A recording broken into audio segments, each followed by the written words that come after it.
So Epic recently released this sample project for Unreal Engine 5.8, which is the last sort of Unreal Engine version before Unreal Engine 6 in a couple of years' time. So I'm looking at sort of moving to this version of the engine. I was using 5.6 before. And there's a number of features that have been added, and this is an example of one of them.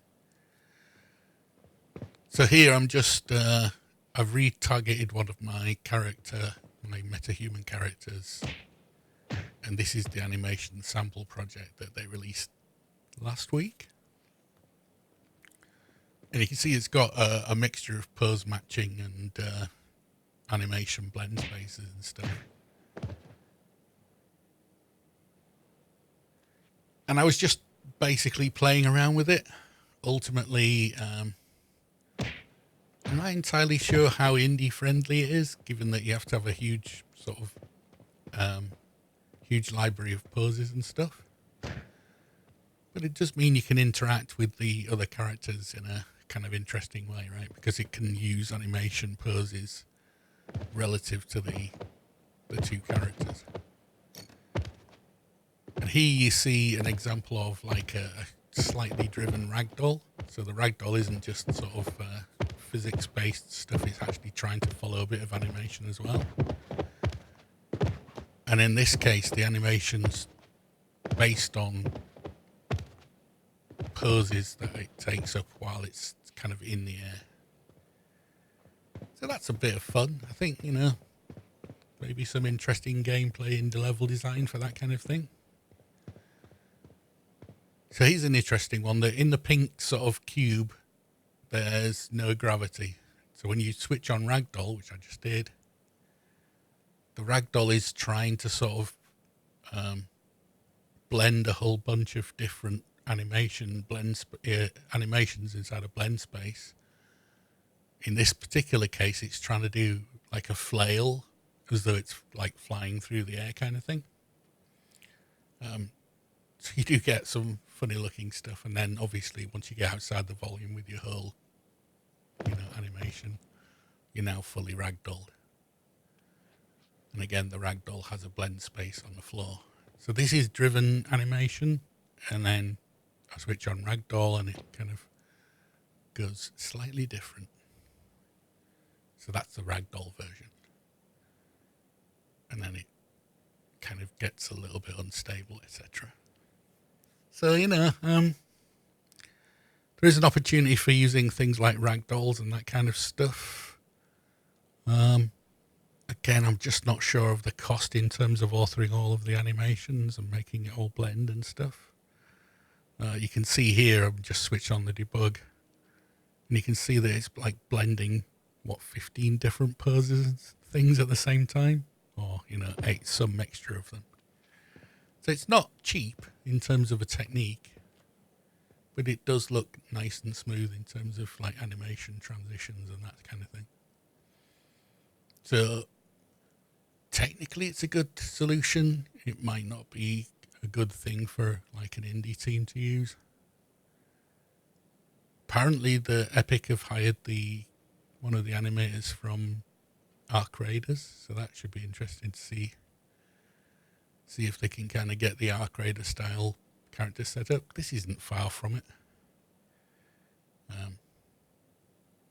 Yeah, I've had no end of trouble with like just various niggly setup things and trying to figure out, what each one is and that kind of thing. So here's me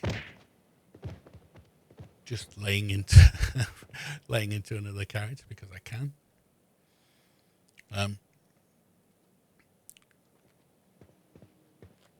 So I'll just dismount via ragdoll. The point is, it's dynamic every time, right? It's sort of physically driven, but also animation driven.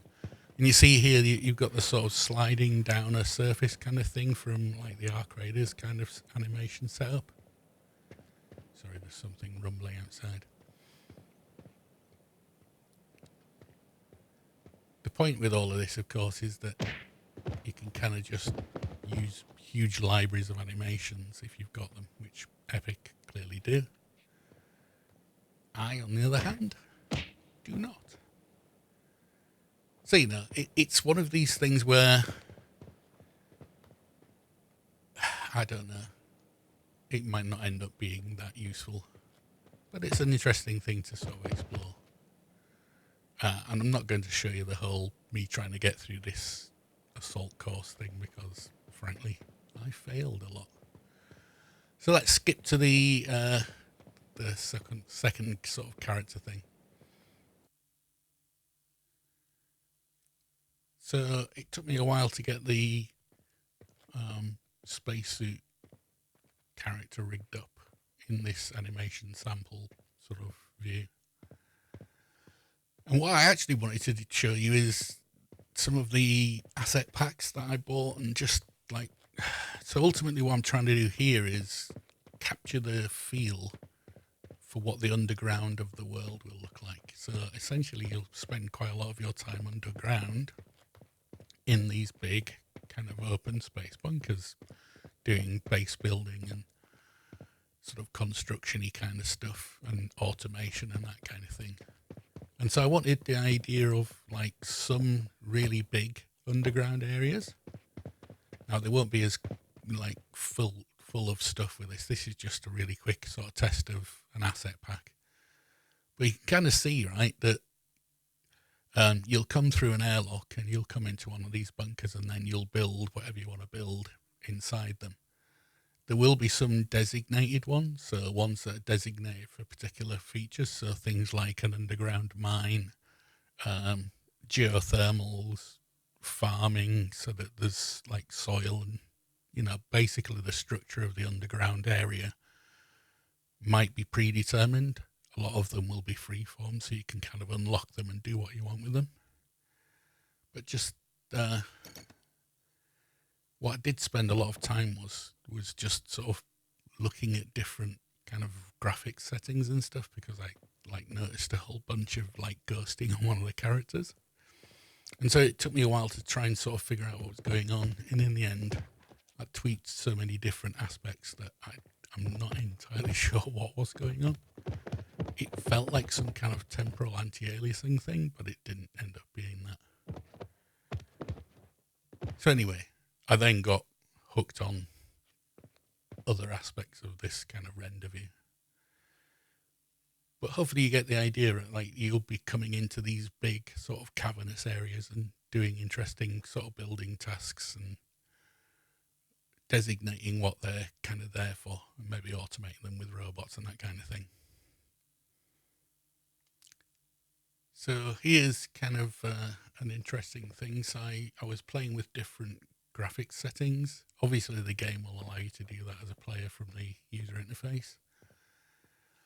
But I switched off reflections, or switched them to like low quality reflections, and it turns out that makes it much more stable in terms of like so much less flickering, which really annoys the crap out of me. I think the flickering will probably be fixed with some, render control console variables and stuff in the engine.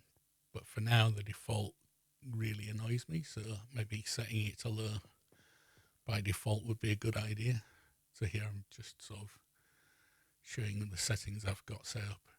But you can kind of tell when I switch the reflections to higher, you start getting a lot of sort of flickering reflections, which doesn't look great underground.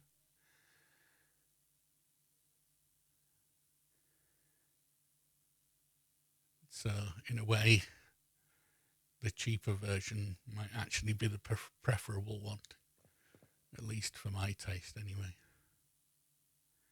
Again, all of these things will be kind of exposed for players to tweak whatever the way they like. But for me, I prefer stability. I prefer things not flickering, because the sort of lumen thing is more of a sampling mechanism. And when I'm going through corridors, I want the thing to sort of feel solid, the lighting to feel solid and not flicker a lot. So there you go. A few interesting tidbits. I'll show you more experiments in like a week's time or so, just to try things out.